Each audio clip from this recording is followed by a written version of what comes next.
science night is coming up. Yeah, it's really fun. You get to pick an experiment, make observations, and then tell everybody what you did.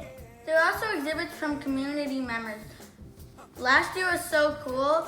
I built a catapult and a model of a grain. Without a roof, clap along if you feel Last year, we did this rainbow one.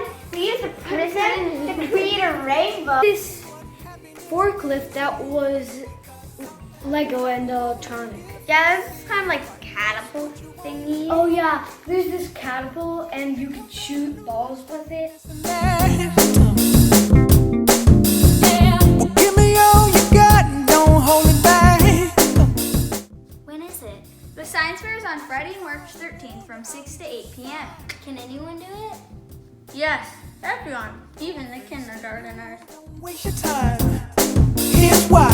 Because I'm happy. Clap along if you feel like a room without a roof. Because I'm happy. Clap along if you feel like happiness is the truth. Because I'm happy. Clap along if you know what happiness is to you. Because I'm happy. Pizza Smicha will be there selling pizza, so you don't even have to worry about dinner.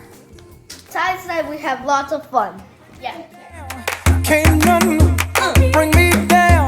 Your love is too high to bring me down. We're all excited to the science fair this year, so I hope everyone here who's watching this video has a great time in the science. Your love is too high.